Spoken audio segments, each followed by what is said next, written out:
Thank you so much for inviting me here this afternoon. I'm pleased to be here. My heart is always with Gallaudet University, and it's part of my soul, so I'm glad to be with all of you. Let's get started. I'm excited. There's a lot of history with Deaf President Now, and especially my most fascinating favorite topic is the 7 ducks. But before I go on, I wanted to ask if you were familiar with the 7 ducks and DPN, if everyone was familiar with this. Okay, and if not, raise your hand. If you have no clue who the 7 ducks are. Okay, great. And to no fault of your own, that's okay. I think we're the group that was out of sight and did a lot of work on their own. And it's not clear what they did. The spotlight was not shined on them enough. And I'm going to do that today so everyone understands exactly what they did for DPN.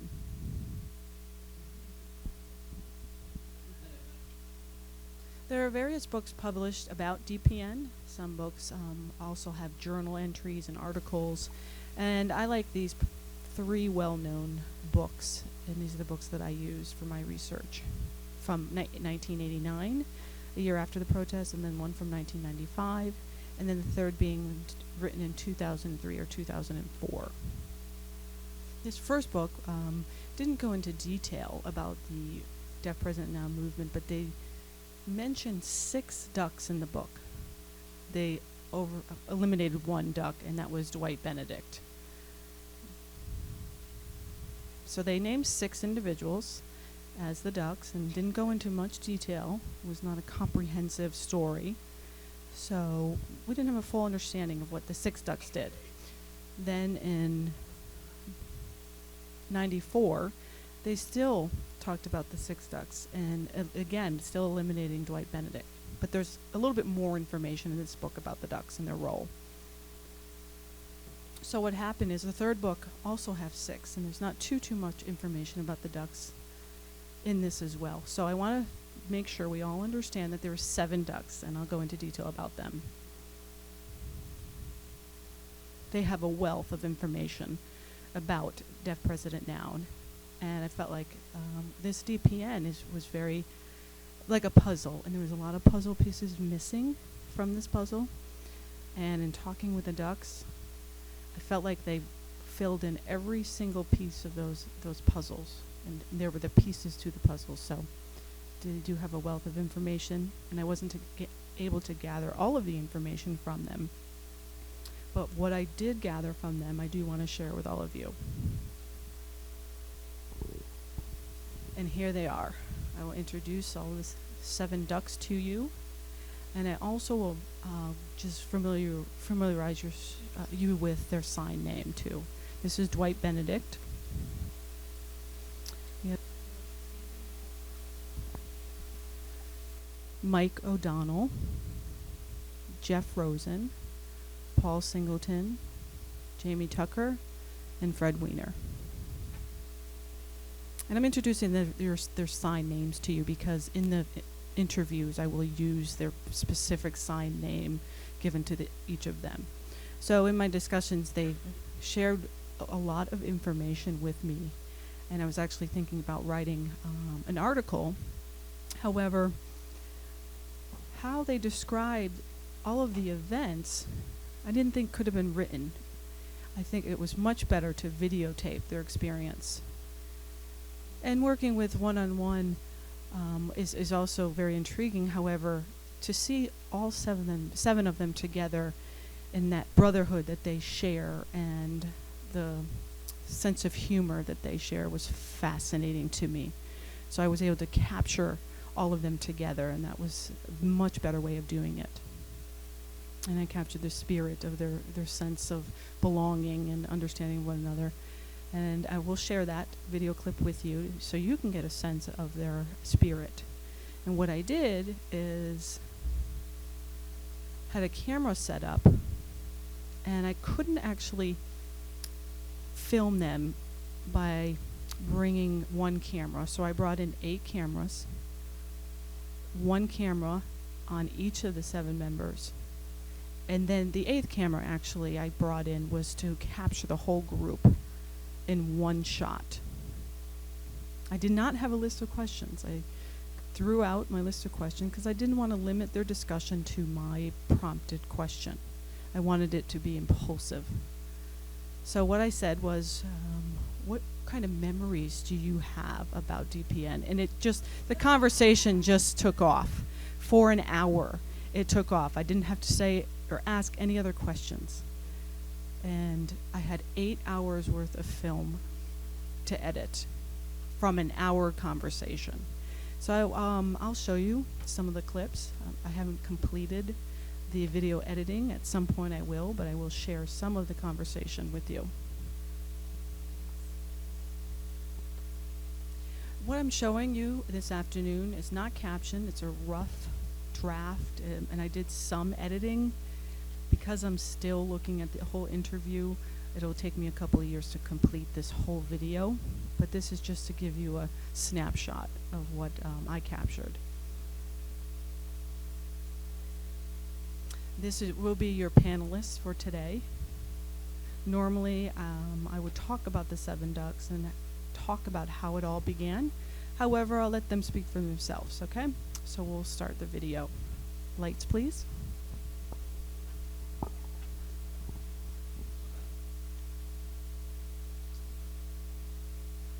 So I remember. Who went to the bowling pin first? Well, my wife, Mike's wife, and Fred's wife got together for a Christmas dinner.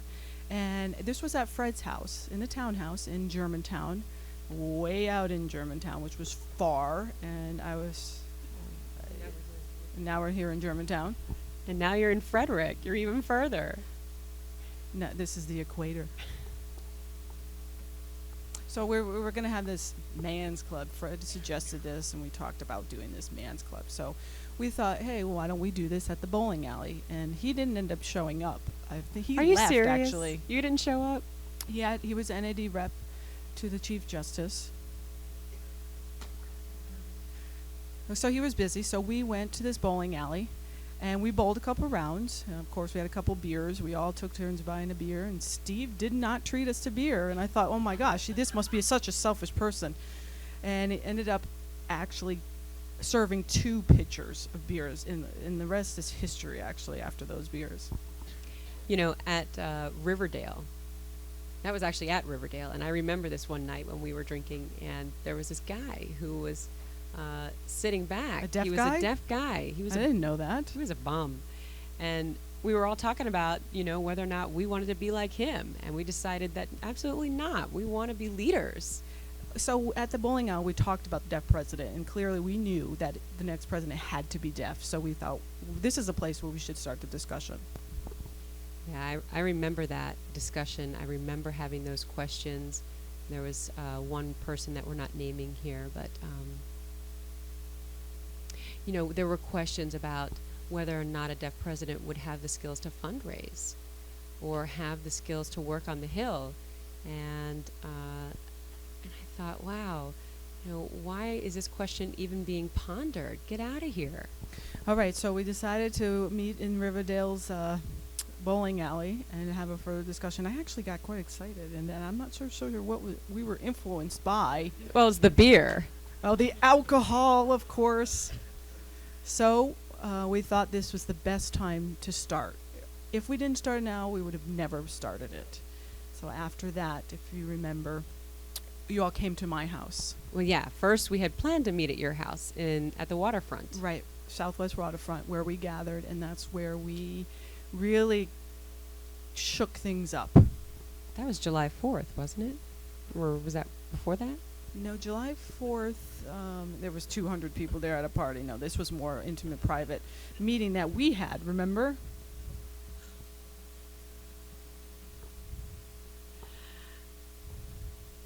Actually, we created a flyer, which unfortunately had some typos in it.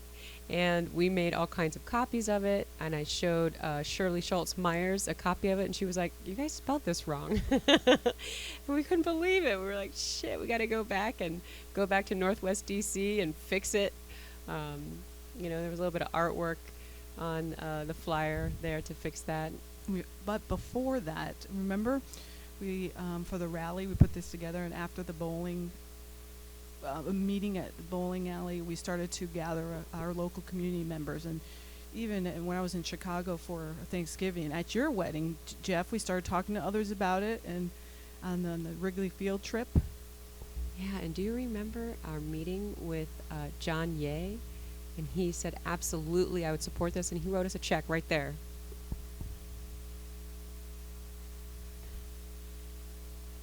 It was late February. Yeah, I remember as soon as we started talking about the ideas that we had, that John Ye was in full sponsorship of it. We met in the early part of February at the bowling alley. I remember, it might have been January, February. Yeah, I think it was that month sometime.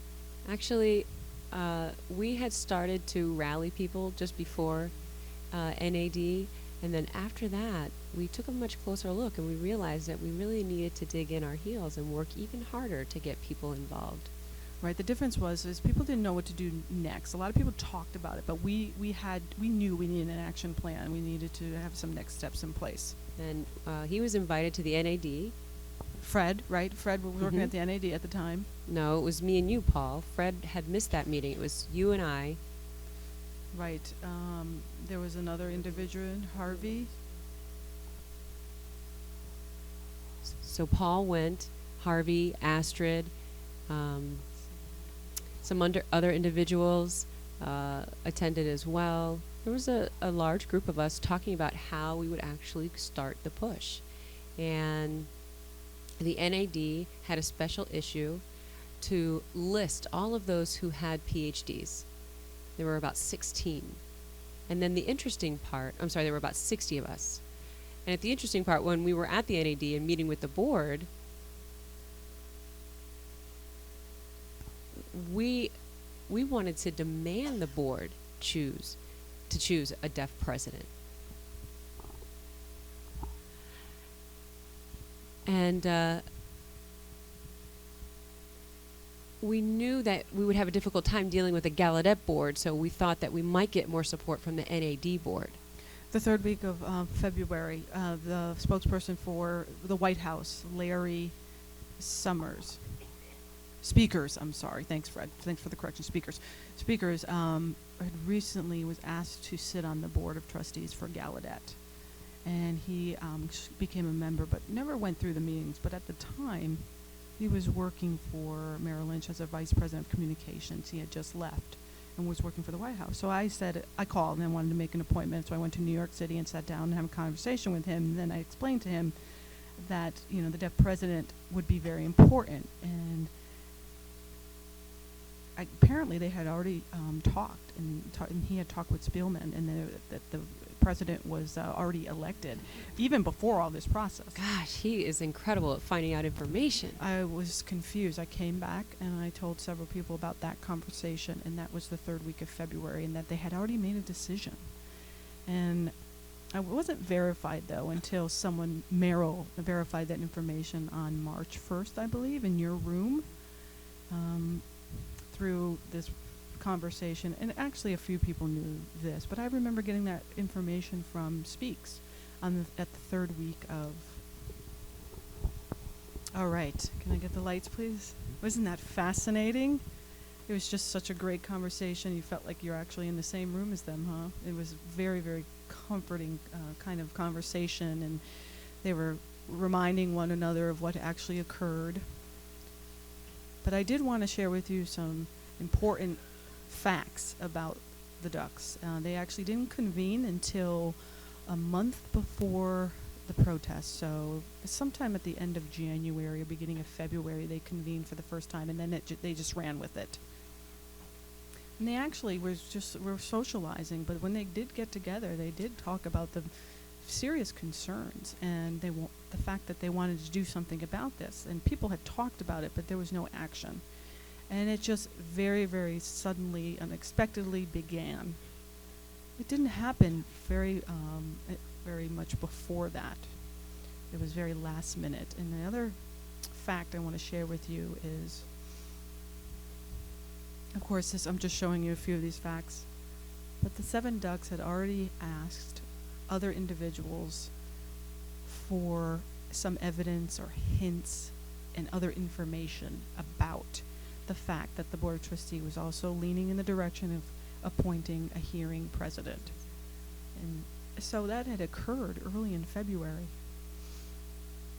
They were already thinking about appointing this hearing president. So that in itself created this movement, and they had to talk about exactly what was going to be done.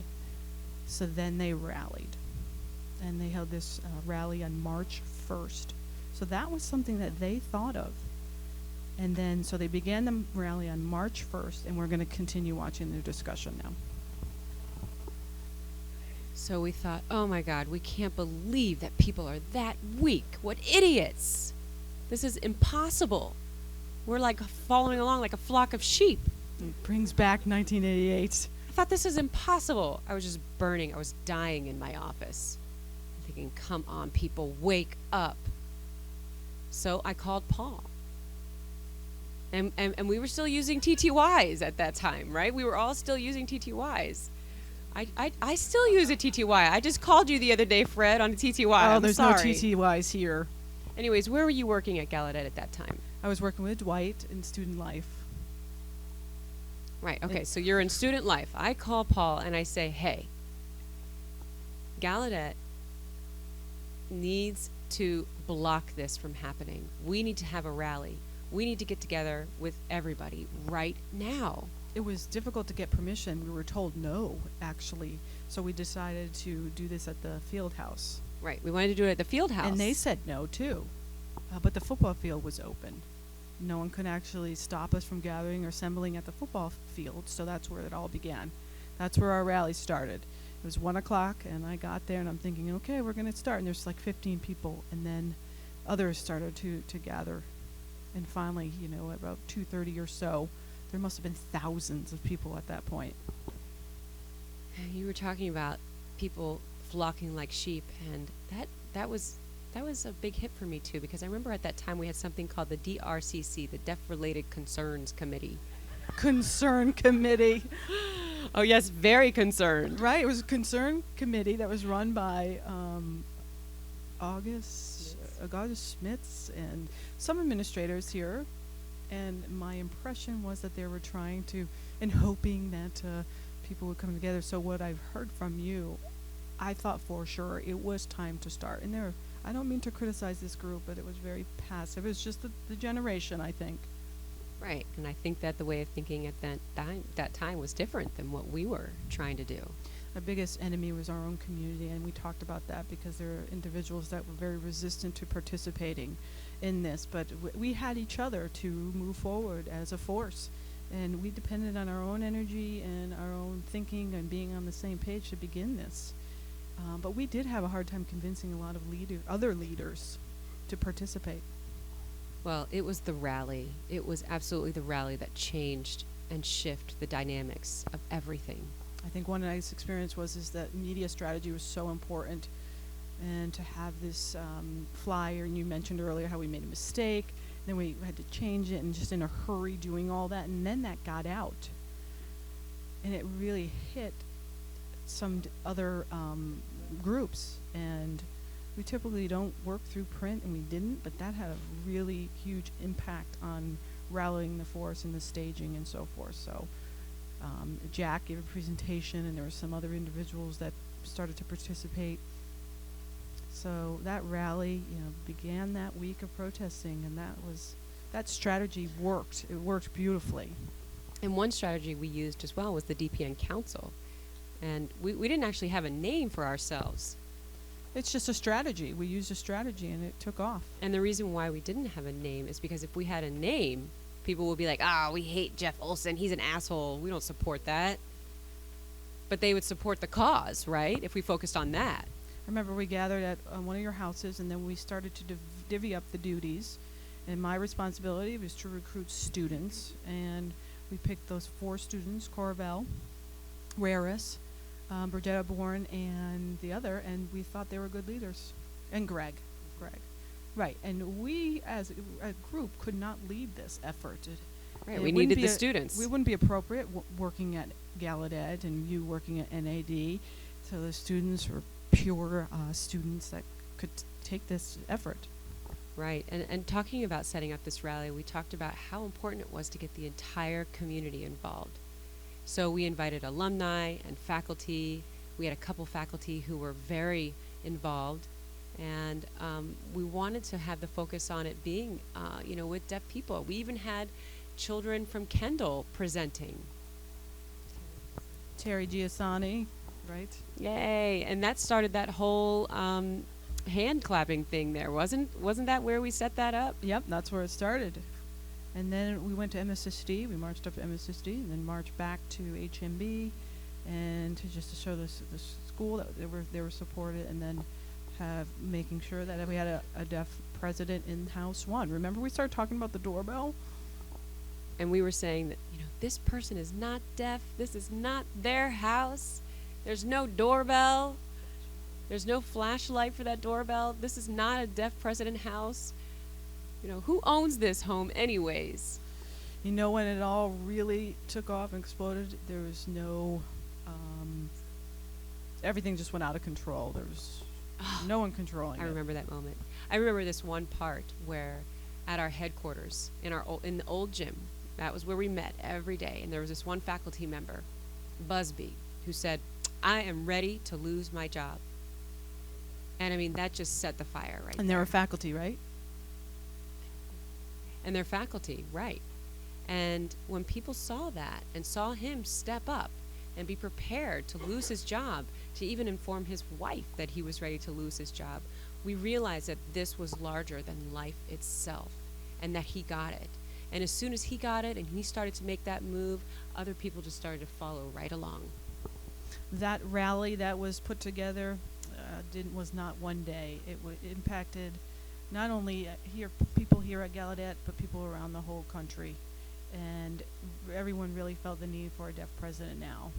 So I want to get back to one other important fact.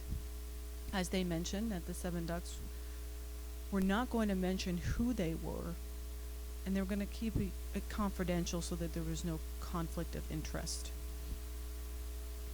And keeping the big picture more important than the individual names, so that everybody can have a perspective on this whole purpose and not looking at each individual's role or responsibility. So they were able to put this together. They put together the rally, and everything just came together without people knowing exactly who the 7 Ducks were. So Deaf President Now was coined by the 7 Ducks, and through that rally, that flyer at the rally, and people came together, they said Deaf President Now, and we continue to use that terminology, Deaf President Now, even to this day, and as we celebrate the 25th year of Deaf President Now. Also, if you remember, before the rally took place, the Board of Trustee again was leaning towards Zinsser, and they wanted to pressure the board to lean towards a deaf president by pressuring them through the community, the deaf community, and getting that pressure to them. But they failed.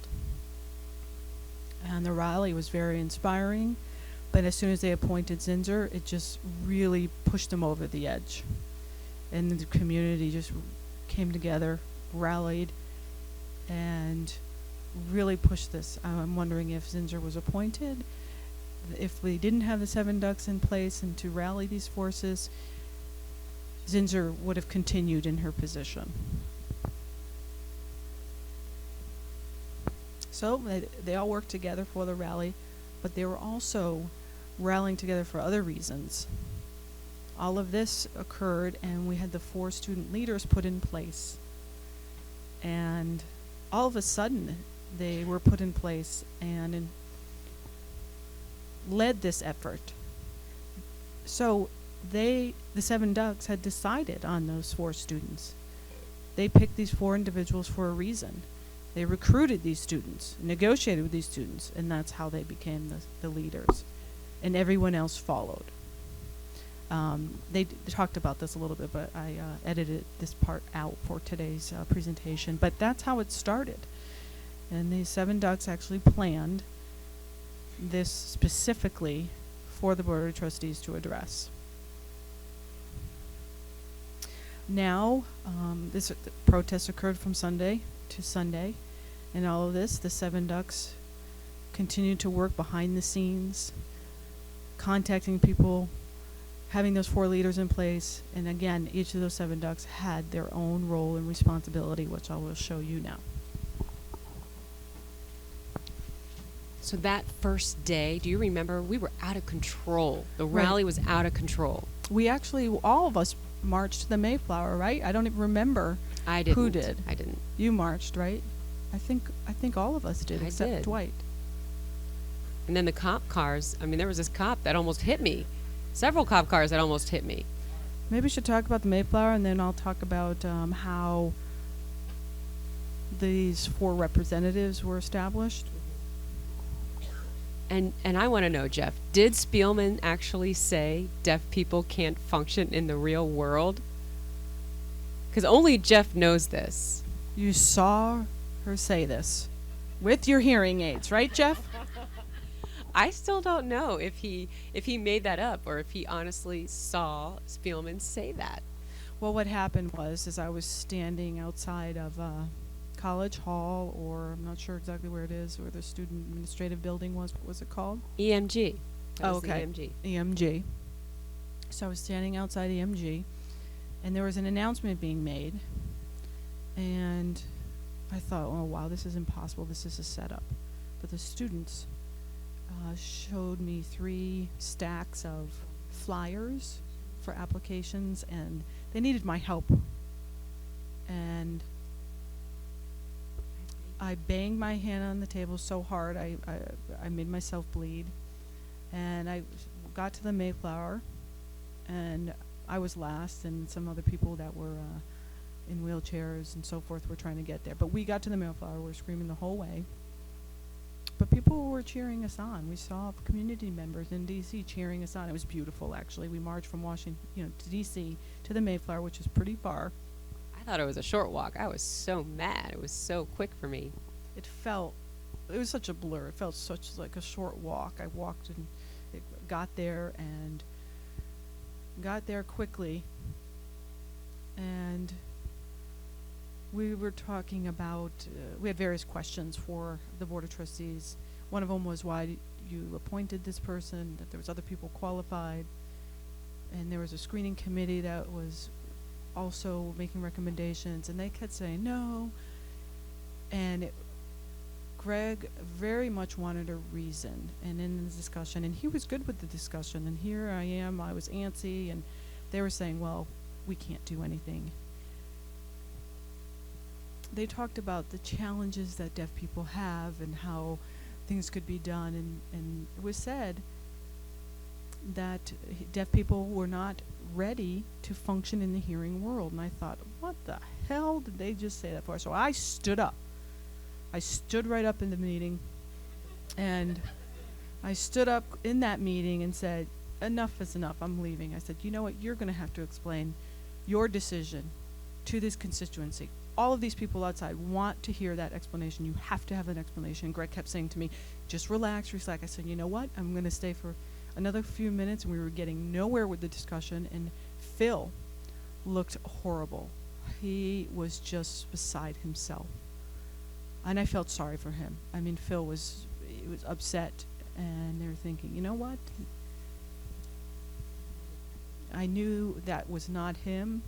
I knew that he had his due diligence as a member of the Board of Trustees, and we had to just go through with this. But when it came down to it, the students were waiting. They ended up leaving because we were in this meeting for so long, and the students left. Oh, we took off. We all walked out with the students. And Spillman said, you know, it's time for all of you to go to bed. She treated us like children. Well, a little bit before that, and actually a little bit before the protest, I know for me, I don't know if others would agree, but for me, I remembered the moment that I knew that this was insane if they had picked Zinsser. I knew that there would be just disruption. And we were in the auditorium, and we were ready. Yeah, we were ready to be violent. It was crazy. I mean, Covell and Carl were talking to students, and that very first time when we saw that, we thought, oh my gosh, there's no control here. And the three of us went into the corner and we started talking about this. And that's actually the picture that you see published in When the World Heard Gallaudet. And I mean, it just exploded at that moment. It blew up. And from that point on, I warned people, this is going to get crazy. And if you pick Zinsser, it's over. And there were some people who questioned that, but I knew from that moment. I'm glad you brought that up. At this point, it's important to recognize that people became angry, and people felt helpless at first, then they were in denial, and then they were angry. People were mad. Oh, so angry. And I think there was something about the attitude, right? Right. Then someone said something about Martin Luther King, and there was going to be violence if this didn't happen, and people wanted to be peaceful. However, we tried to discuss our approach, and we had to shift to try and be nonviolent. Right, we had to pull in a lot of reinforcements. And that happened every day. Every day we emphasize these in this DPN council. The DPN council, I mean, just makes me laugh, because just before the protest,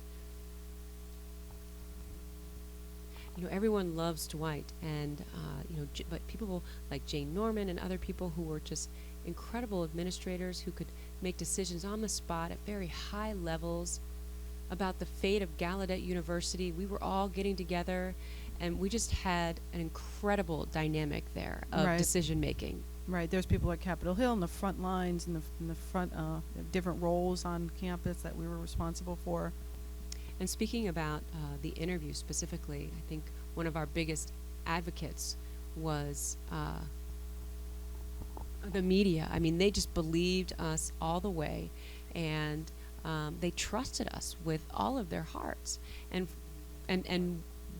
we won their hearts. And you know, we didn't even have to necessarily talk about who we wanted to be the president. They were right there for us all the way through. When we had started the protest, and on Monday you had protested at the soccer field. That's right, Fred. You're right. Things were going on at the soccer field. And we were meeting with the board at that time, with Harvey. Right. All of this stuff was going on campus. You were meeting with important individuals. Some of you were coaching those 4 students individually, and there was a lot going on. I recognize that. And the media was everywhere. They were everywhere. Right. The media was everywhere. And I thought, you know what? We had to have a centralized command center. So we made the old gym a command center where we had the 4 faculty members, the students, the 4 ducks. Oh, I thought that was in Fowler Hall. The DPN council, that whole idea was established in Fowler Hall. No, that was in the old gym. No, that was the old gym. I was there, actually. I was at the old gym. But I remember that there was a meeting in Fowler Hall before the board. I'm sorry, the field house. So to develop the 4 demands, right. Wow, that is incredible. So the 4 demands were established, and then he said it well, revolution of no laws. And as being an administrator here, I recognize the seriousness of this. So in those efforts, people had to delegate responsibilities, and so things evolve quickly. And I remember those 4 demands because I wrote them. I wrote them, you know, the day after the Mayflower experience. Students came to my door and said, "We're doing a lockdown. We are locking down." And I said, oh my God, okay, that's fine. I mean, and I looked around the campus, and I saw that the campus was closed, and DPS at that time was at the corner of 6th and Florida Avenue, and I saw administrators there, and they came right up to me, and students and administrators were face to face. And I mean, you know, we had to determine how we were going to negotiate this protest for a deaf president. And being fined. And so we all moved over to another room, not at the police area, but in another room in that same space. And I sat down with the students and asked them what they wanted. And so we came up with the 4 demands, and I added the fact that we should have the board at 51% deaf. no penalties. And then I took that piece of paper and walked it over to the police department and asked them to send it to the Board of Trustees. So they did. I have to add that that's Monday morning. I called at 7 a.m. I got a call, and the president actually called me at my house and said, come help. And I said, you know what? I'm calling in sick. Beth, just be prepared. And I told my wife, Beth, I said, just be prepared to be fired. And which president was that? And I said, well, we better be prepared to lose my job. But eventually, I did come on campus to go to work. One of my favorite moments was at the field house, that press conference with the Board of Trustees after they had met all day long, and we were in the field house waiting, and I think it was finally 2 o'clock that there would be a press conference, and the field house was packed. The Board of Trustees comes up onto the stage, Spielman comes up onto stage, and as soon as she starts to comment, Harvey Goodstein gets right up there, right in front of him, and we call him the assassin. I mean, there was no word, there was no gun, there was no violence, but he just stood up there and he said, everybody can leave now. And everybody left. And Spellman was like, what is going on? She was saying something like, quiet, be quiet, be quiet. It was so ridiculous. If I can comment, Harvey the board was meeting with some groups of students, and then Harvey, you know how Harvey is. He's such a nice gentleman. He wanted to believe that everyone was just being morally good and fair. And in this whole conversation, I mean, all of this conversation was the same old bullshit. So I thought we peaked the night before with just anger and releasing all of that anger, and that they're denying our human rights, and it was a crime against our human rights. So Harvey was just watching us comment, and he said, let's just play on, and let's just say that we're open to dialogue and to discussion, and then let's just say that we'll be open to negotiation, and let's just go to the field house. And he was on the board, and you know, he kept saying that we need to face this. And on the way over to the rally, Harvey said, let's just be open. And I said, you know what? No. You know what? No, we're not going to do this. I mean, you're kidding yourself if you're doing this. And I thought that the approach was a lost cause. So Harvey, he ended up fighting hard for us. You know, I mean, Harvey had a great impact, and I just want to say, Paul, you also had an incredible impact. The students really looked up to you and were ready to follow you. As soon as you said the nonviolent protest, that was very helpful. And remember the dean of students? Cowgwell. The dean said, you know, what's happening? And looked at me because I started that rally. And the dean came to me and said, what's going on? You know, what are you doing? And I said, my response was, do you see any violence? There's no violence. There's nothing that's been violent. And of course, if you're upset, because there was violence, I would understand. But from that point on, after I said that, he left us alone. And a few months after that, she resigned, and she felt, you know, a disconnect with what was going on. She really supported what we were doing. She resigned and went back to teaching, and wanted that dean's position to be offered to deaf people. Right, but there was another person that lost their job. They didn't renew their contract because of the protests. So Paul stuck his neck out, and he wasn't able to work at Gallaudet. Yeah, and our strongest strategy, I believe, at that time, what really worked for us was the media and the Washington Post. And, you know, we had set up a relationship with the media. You remember that we had actually developed that ourselves? The media, and Petition. we did petitions, right? And that include flyers. We had to pack the flyers and give them off to media. Right, go ahead and talk more about that. Right, I was working at the U.S. Senate's office, and my office was in the U.S. Capitol building, in the dome. So you had made contacts, right? Oh, it was so odd. It was like I was on the sidelines, and I felt like I should have been in the crowd with you all, but I was on the Hill and, working within my authority that I had. And at that time, I was teaching an ASL class. And the U.S. and Capitol Police and some Senate staffers and some House members did come to the class. It was a great class. And it just so happened to be that there was an officer there. It was a Saturday, and we had gotten special permission to march.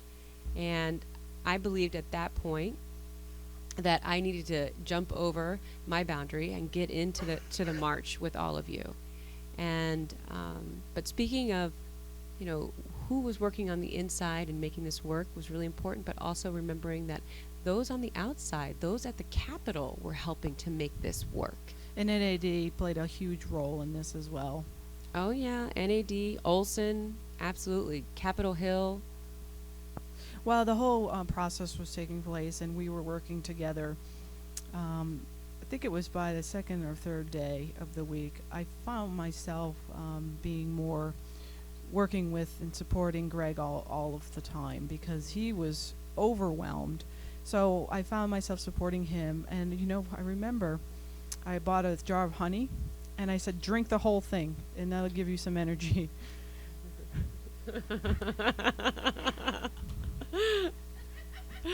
Drink some honey. Actually for 2 or 3 hours a day, I actually was there and taking care of him and giving him the honey. It's like an old maid's medicine. Right. Oh, I had to. I mean, he was a busy kid. And I ended up being with him on different media events as well. And one media event that really kind of stuck out was the primetime show. If you remember that primetime newscast. Oh, yeah. The Dateline. No, it was Nightline. Nightline, that's right. Nightline. I remember that interview because it was a last-minute interview, and Greg had to go at the very last minute and prepare himself, and so he ended up coming to me, and within 2 hours of the interview, I decided to go with him. Were you there? No, it was just me, and it was Greg and Olson. I thought Jane Norman was there. No, she wasn't there. Olson joined us, so there was 3 of us. Didn't you have a media coach? No, we didn't have a media coach. Not even before? Yeah, right. Jane was coaching for other events, media events, but not for that one. I think we contacted you, and then you contacted the NAD, right? Right, but I remember Zinzer arrived with a PR gang, the whole entourage with makeup crew and everything. And they talked about what they were going to say, and there was a whole group of PR individuals working with her. And I thought, oh my gosh, it's just the 3 of us and this whole slew of PR people. Yeah, you cute little guys, huh? So I said to Greg. Oh, and you forgot Marley Matlin. Right, Marley Matlin was in California. But anyways, I was with Greg, and my one line to him was, be yourself and tell everyone exactly what Gallaudet wants, including the 4 demands. So I handed it off to him. We went into the studio. So there they are sitting together, and I found it fascinating how they interviewed with one another. They were very close. Ted Koppel was sitting in his chair, and they began the interview and so forth, and they asked questions. But one thing that really hit me is that Ted said, are you a puppet of the Board of Trustees? And the question, at that point, she couldn't answer it. She could not answer that question. They had just beat her up. Then they interviewed Greg, and he talked about the 4 demands, and he was very articulate. And I looked over to Zinzer. She was in tears after the interview. In tears. She ran off to the bathroom, and her whole entourage followed her.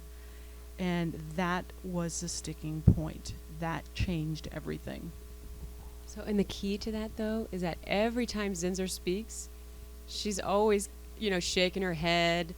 She's got her arms crossed. She's got all kinds of, verbal, nonverbal cues where she's closed off. And Greg is, looking Ted straight in the eye, looking at the camera, very open, very clear.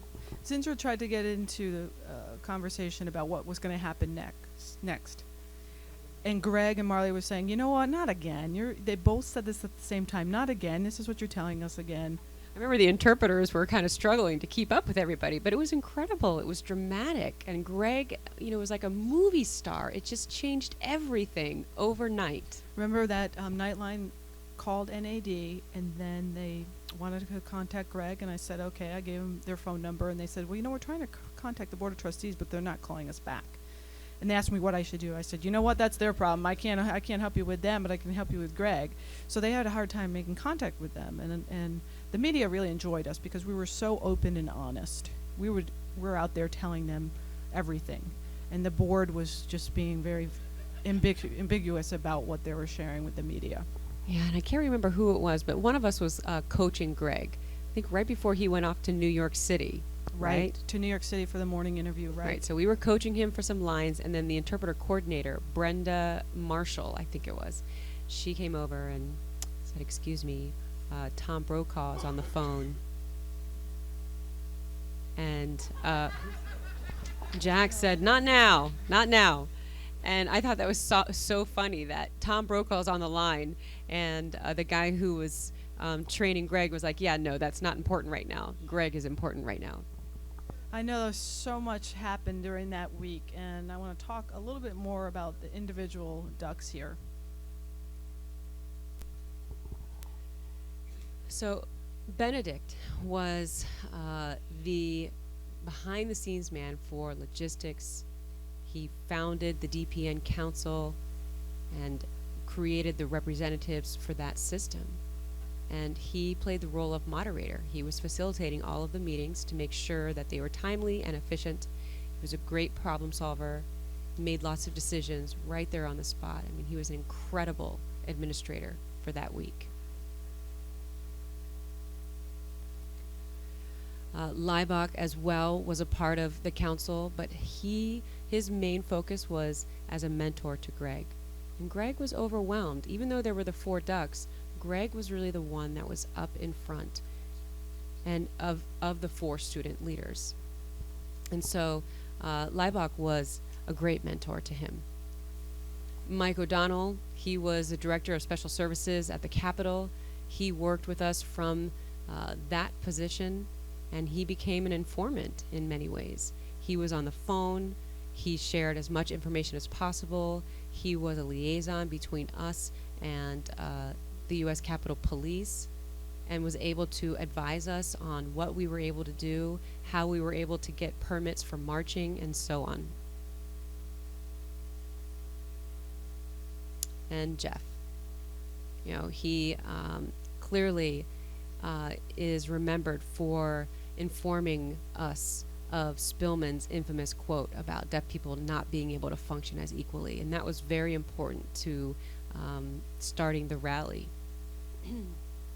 He also worked to really convert Harvey Goodstein, because before the time that the board was going to make the announcement and potentially keeping Zinsser, Goodstein really wanted to take the approach of dialogue and hoping that the fire would eventually burn out and resolve. And the board wanted that to happen as well, and Harvey had agreed to also working on that approach. And as he was walking to the field house with Jeff and informing Jeff of that approach, Jeff disagreed wholeheartedly and knew that that was just a way for the board to placate all of the students and Harvey.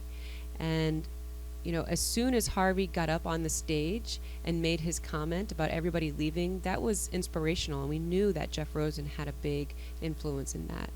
And also, he's an attorney, so he was able to give legal advice to the DPN Council. Paul clearly was an alumni member, very much involved with the DPN Council. The students looked up to him, and remember that those 4 demands came from him. He developed that whole concept of creating the 4 demands to clarify what it was that we wanted. The first 2 were very clear, but then he decided that we needed to add that the board of trustees was 51% deaf and that there would be no penalties. or no repercussions. And he also got those 4 demands pushed into the Board of Trustees. He was also the Masters of Ceremonies at the rallies on the Hill.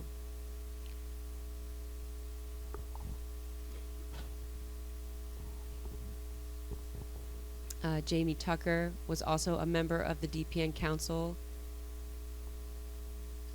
And he also then worked a little bit with the NAD and faculty, alumni, and he worked in PR as well. And what's so interesting about Tucker is that during that week, he had already committed to going to a 5-day conference for his work. And when he realized the need that was here at Gallaudet, he had actually already flown out of state to his conference that he had paid for and got on a plane on the very same day and flew back to Washington, D.C. and saw how incredibly organized the entire rally was, that Dwight Benedict had created this council and delegated responsibilities, and then also became very much involved with the rest of the week. Fred worked a lot in public relations. He worked very closely with the NAD. He was a special assistant to Olson, the president at that time. So that was his main role, to keep that collaboration between the NAD and the rest of what was going on here on campus. So this clarifies the roles and the responsibilities of each of the 7 ducks, and how all of their individual skills and contributed to the success of DPN. And the great thing is that the whole story has a happy ending. So we'll wrap it up with this. Okay, there's a comment on about Greg getting that phone call in the TTY. Didn't we have a food fight in that place? All right. Greg got a phone call, and what was interesting about the call itself over the TTY was it was in another location, and it was Phil Braven who called Greg.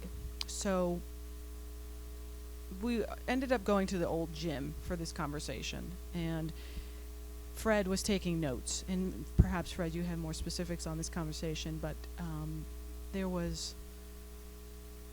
the conversation was just wanted to make sure that this person was the right person there by asking, how many brothers and sisters do you have, in order to clarify this person there, and asking Greg who it was, what his parents' names were, so that he would answer correctly and that he had identified himself as this person. Then he would continue the conversation. He said, the president and chair, and people were just out of control at that point.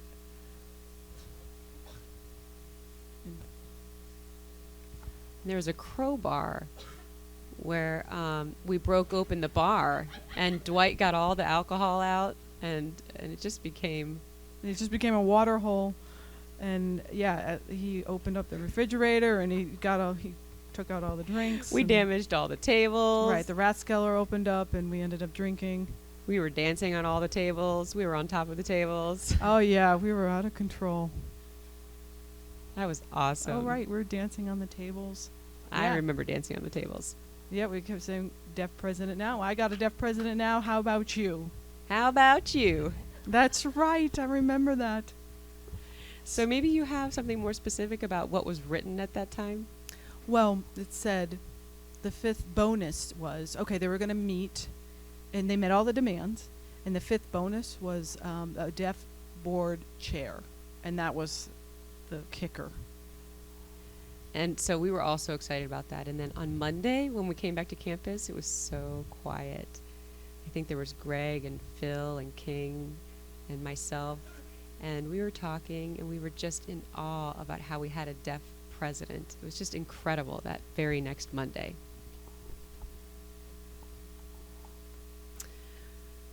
Wonderful. So this is a great place for me to wrap up my presentation. And it's important to note that while these 7 ducks had a very large role in the success of the deaf president protest, there were so many other people who were significant in the success.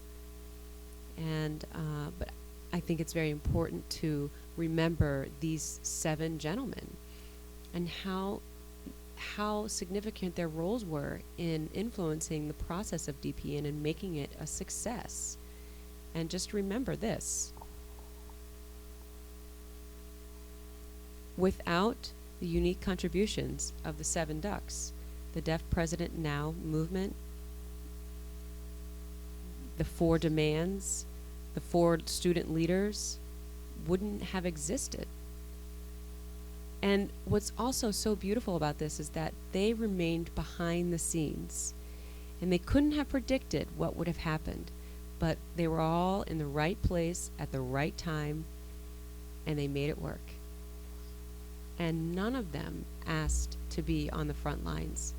And they have moved on in life, moved on with their work without needing a significant amount of attention toward their contributions. But I think it is very important for us and for Gallaudet University to recognize the contributions of these 7 Ducks. And so now we're celebrating the 25th anniversary, and we have panels, and we should have had a panel of these 7 Ducks as well. So that completes my presentation. This video will be published within the future, and I've also have individual interviews with each of the 7 Ducks, which I'll be also sharing in my film that I published. I'm very excited about that. We should have presented yesterday, but we were closed, and so we had to move it to today. They all 7 of them were going to be here yesterday, but because of the change, we have just a few with us today, and we are actual connection to Gallaudet or deafness. It just happened to be that we were in the bowling alley, and I'm not sure why we were just gonna call each other something, and then Mike O'Donnell, being from Chicago, and they have Unlimited Ducks, or that hunting group. For some reason we use the word ducks, and we just kind of just stuck. We made fun of each other. We kept saying we're quacks, and then it just kind of took off, but had nothing to do with the deafness. It was just something we came up with. But I also remember too thinking about how ducks typically travel in groups, right? Even the babies with their parents, they travel in groups, and so we felt like it was fitting for us. All right, any other questions? Come on up.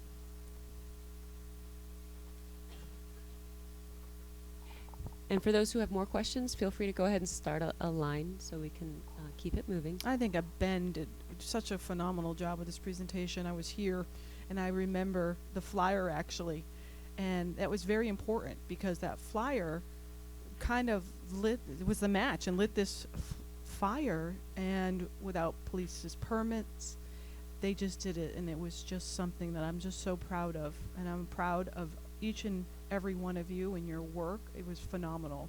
Deaf people have succeeded because of the Deaf President Now movement, and as well as yourself, Ben. It's great to be here. It's great to be back home, and I just adore all of you.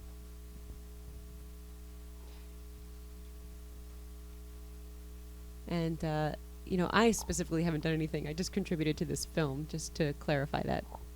Well, because of the oppression that we've all experienced and witnessed with our families, and this system of oppression that had to be changed. So that's the driving force behind all of this. I'd actually like to add something very important about this.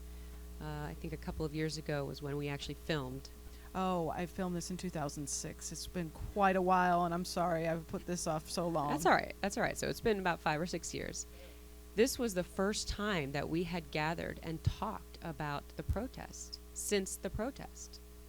We have not had an opportunity to get together and talk. So we're thinking of making this an annual trip. We're thinking about doing some camping or canoeing because we realized how important it is for us to be together as the Ducks. And we used to bowl, and that's where it started. And then after the protest, we hadn't seen each other since then. And even since this filming, which has now been, 5 or 6 years, we have not gathered as a group. I would also like to add that a lot of people asked how fast we went to work, and I believe it was 3 different generations there at the same time. Gary Olson, he was a professor at the, remember, he used to teach us at YLC, and he taught us when we were kids about deaf rights, and then as an employee here, we're teaching Tim Raris, Bridget Bourne about leadership opportunities and taking lead. And I think just 3 generations jumped in this together and took off with it, and I think that's phenomenal. And I think that's one of the reasons why this was so successful.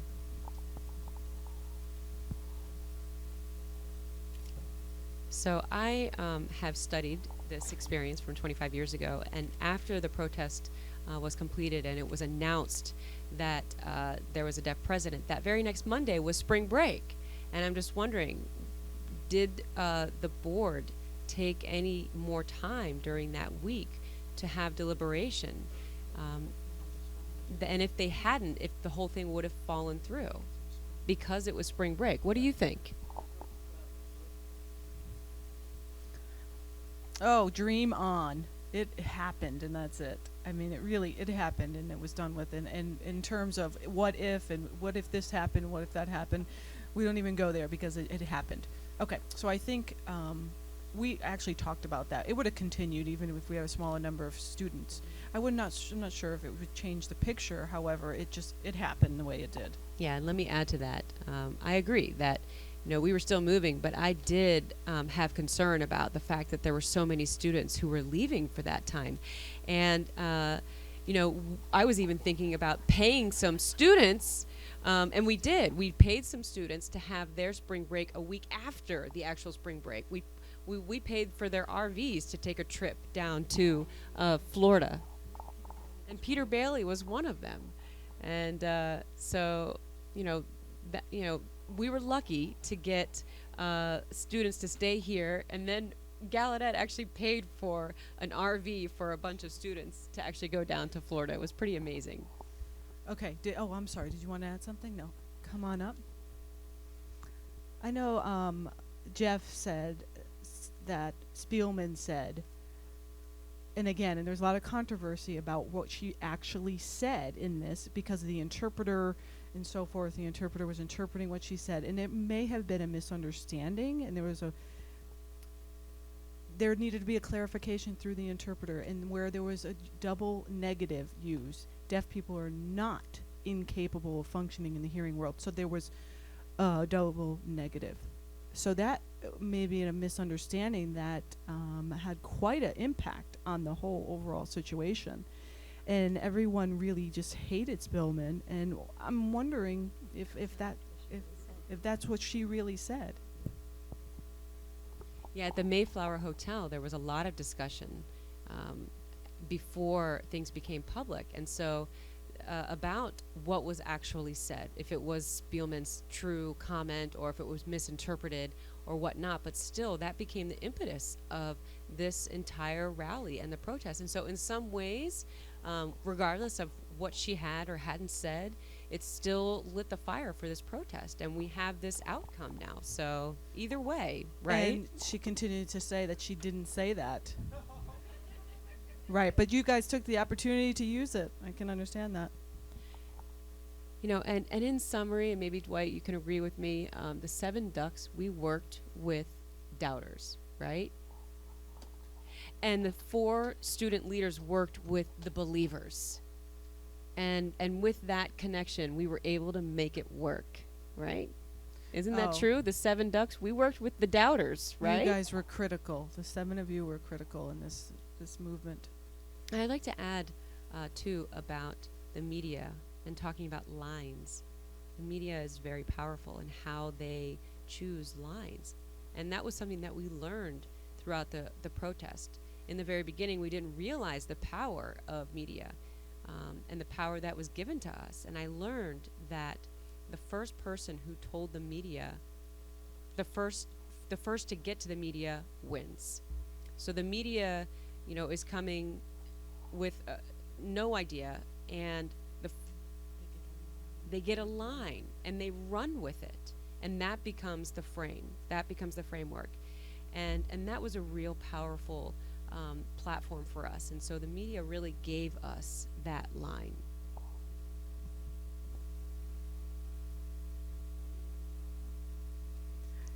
You're absolutely right. I have to agree with that statement. This 7 ducks were critical. If without them, we would be in a completely different place. This film actually, through the DRCC, I'm glad that that was mentioned because I was there. I was working on campus, and I've been here for years, and that brought back institutional memory. And the DRCC was not an insignificant group on campus. We were a group, an intricate part of the campus, and the faculty actually set up this system back then that is very different from the system we have here. So the DRCC should be recognized for their efforts on campus, and that attitude needs to change, I think. I was there. If you remember it or not, like it or not, too bad. I was there. I was part of it. And I actually led Greg into the green room, and we had food, and Greg was very relaxed. He was reading the Washington Post at the time, and Ted Koppel came into the room, and we had the interpreters, and they introduced everyone to one another and so forth. And Ted says to, how do I say your last name? How do I pronounce it? And Greg very articulately said, the H is silent, it's Leibach. And then Ted said, okay, all right. And then as they went on air, Ted said, he wanted to pronounce his last name, but he flubbed it up. He didn't say it correctly. But anyhow, while we were in the green room waiting for Zinzer to come in, Zinzer eventually arrived with 2 other individuals, and Zinzer happened to be carrying a bag, and it said, "Nurses do it with care." And I kind of looked at Greg, and we both noticed it, and they did their introductions, and Zinzer and Greg were introduced, and I stood there literally seeing Greg blanch, but he was very gentlemanlike and was very polite at that situation, and he was very professional. And in the studio, Gary Olson was also there. He was standing behind the camera, ready to give Greg advice in terms of how to answer, but he didn't need it. Everything went down just as smoothly as it possibly could.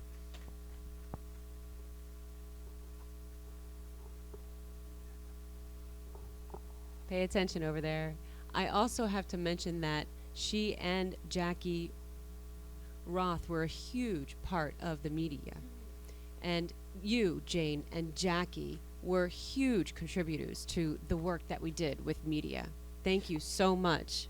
It was a team, actually. We had another woman by the name of Nancy Connors. She was wonderful, and Jackie was wonderful, and Nancy was hearing. The DRCC, I have to say that I respect their work, but at the time they were lame, actually, in leading this effort for Deaf President Now. We did this work outside of these efforts, and then later on they joined the bandwagon, but at the time they were very lame and were trying to tell us what to do, and although they were getting other individuals to work with them, but not enough for this whole effort. So that's just my opinion, but they did help. All right, so agree to disagree, that's fine. And I'm not saying that what you see here is factual or perfect information. I mean, as you could see, they were even correcting one another within the film. Many years have passed, and that's actually why interviews are so fascinating, because they are very organic, and that is also why I had individual interviews with each of them, so that we could clarify and add as needed to make sure that we had the appropriate information published in this film.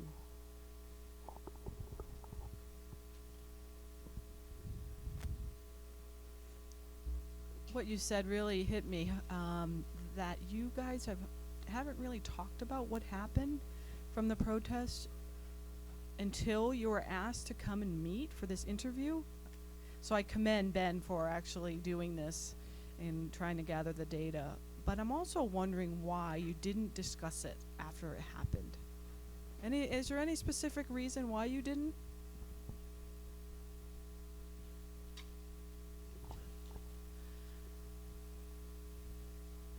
what happened was beyond our vision. It was beyond us. We knew that we would get there one day, but by the time I was 25 or 30, we were doing this. It was beyond us, and we were starting our family lives, our careers, and we just moved on with life. And I think that finally getting together to talk about it was very timely. Also, we were emotionally exhausted. You know, while the experience was very positive and the outcome was very positive, the protest itself was exhausting. And I think that we needed time to decompress and enjoy ourselves in other parts of our lives. I think it ended so quickly that we didn't have time to really come together. It was 7 days and it just abruptly ended. But honestly, the experience itself was just beyond us, and it was so incredible, and there was a need to get back to our normal lives.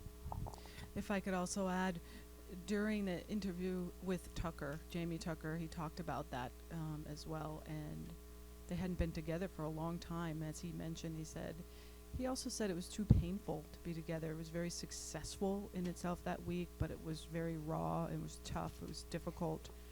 And he has done some research on different movements and about the people that have led these movements and the civil rights, especially in these breakthroughs, that they also never had an opportunity or took the opportunity to discuss the efforts because it was so painful.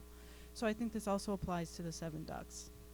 If you look back at the most recent protest of 2006, people don't discuss it because it is raw and it just needs to be given time to heal. And I think the same goes for these individuals. Well, first of all, I want to commend Ben for taking this on, and I don't think that there is enough research and publication or film of DPN and the significance that it has in the deaf community. So thank you for that. And I'd like to share an interesting fact about the Seven Ducks, just in general. You know, it's so interesting that typically leaders in a flock of ducks, they actually fly from behind. They lead from behind. So that's very interesting. And who worked at Gallaudet during DPN? Dwight, were you actually working here? I was assistant director of residence life, and then Jamie Tucker was the admissions director of admissions, I think. He was a professor? Or an English teacher. Oh, I think he was teaching English. And then there was, who else? Oh, and he worked with my office. Paul, yeah, he worked in my office. So it was the three of us were working here. So while things became more and more serious, did you feel conflicted and concerned about losing your job afterward?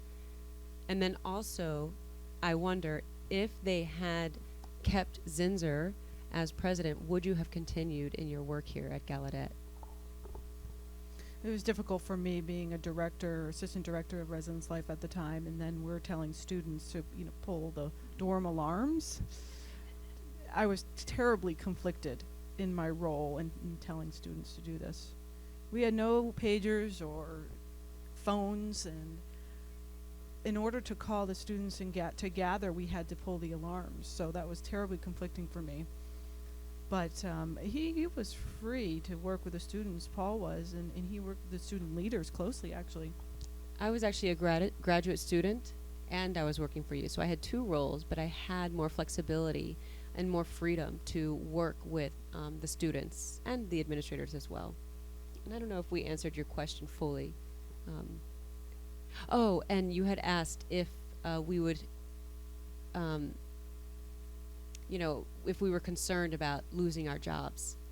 And certainly, absolutely, we stuck our necks out there and we were concerned. But I think that our belief for having a deaf president at that time was so strong and overpowering that was what led us through that process.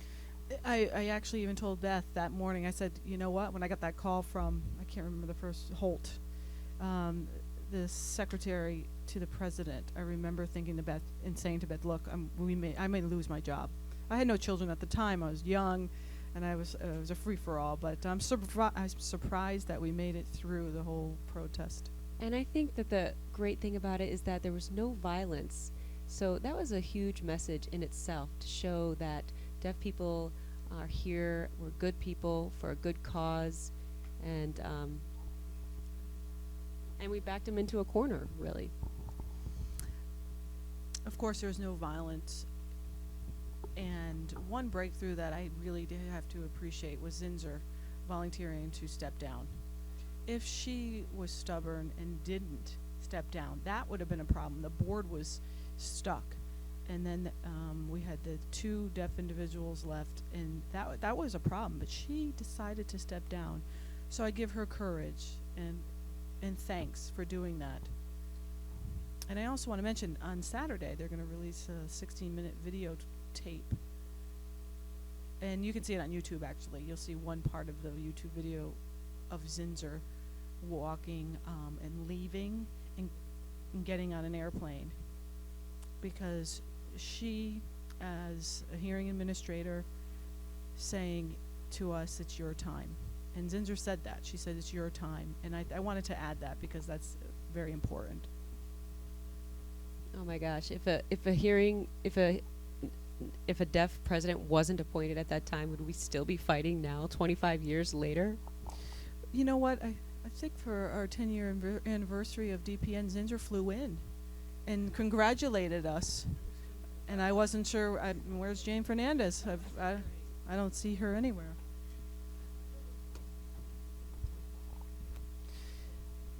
I work at DPS, and it's my point of view coming from security efforts. And I talked with Dwight later. I think you get 7 years. It's past 7 years, so you get a freebie on opening up that refrigerator with the crowbar. So it's been 7 years. From my perspective as a security officer, I'm guessing the 7 of you maybe had allies in the security department to help facilitate some of the things that you did without those roadblocks.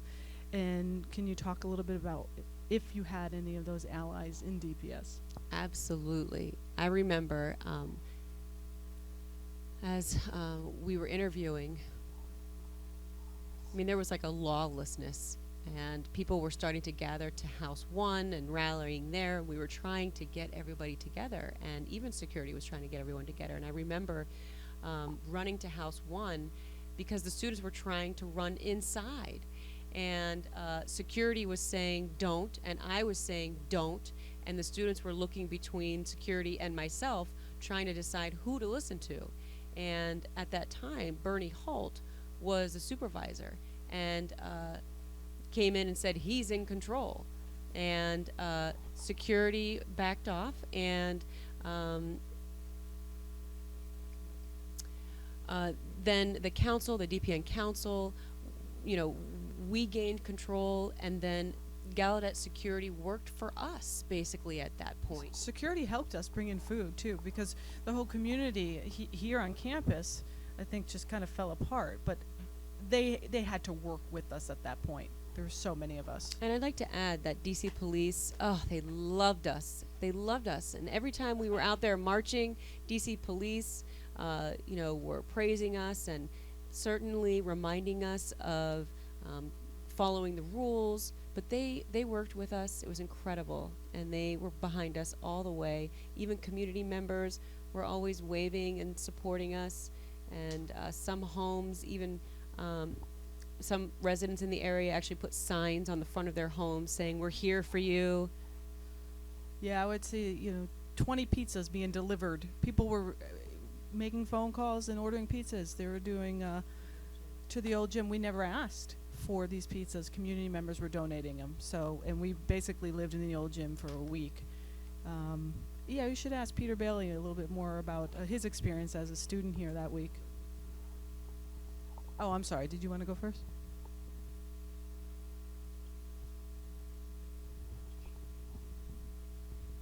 Hi. It was very hard for me to stand back there and say nothing. I was here when that all happened. I was a student here. I think it was 88, and I was a class of 89. I'm not sure if any of my classmates are here, but Greg and I were classmates. I was vice president, and he was president of SBG, and I was just talking to Dwight about this. And before I go on, I'm Peter Bailey. I'm a superintendent at Learning Center in Massachusetts.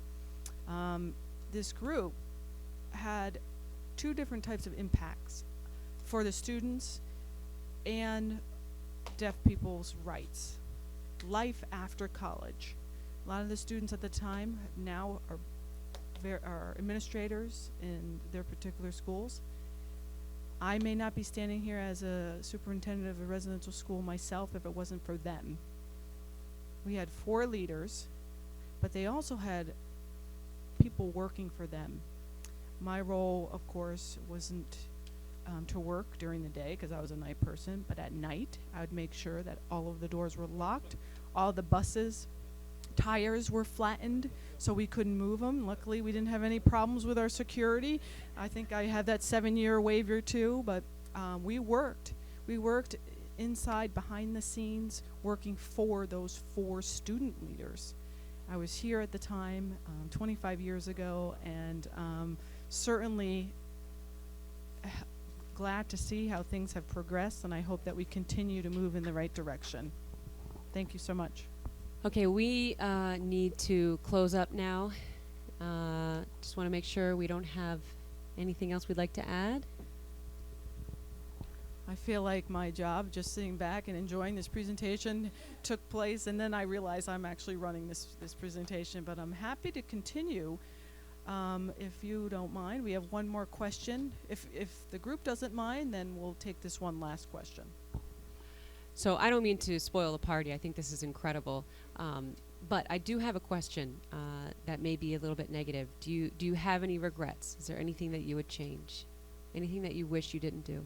Actually, I include that in the video interview, and that's going to be showed at a later time. But go ahead and respond if you have a response. Is that Steve Walker's son? All right, in the interview, there are a couple of regrets that were brought up, but the one that I want to focus on is I. King Jordan became president, and we then left all of responsibility to him, and there was a disconnect after that point. And I think what we should have done was given that responsibility to him and worked with him and continue those efforts. He was placed into his position, and then there was a disconnect from the community. So I think that was one of the regrets that was mentioned in the video clip that I have. All right, so that concludes our presentation. I'm sure we could go on for the rest of the day, but thank you very much for coming. Thank you to Ben and for the 7 of you, the 7 ducks, and for those who are here today. Thank you very much.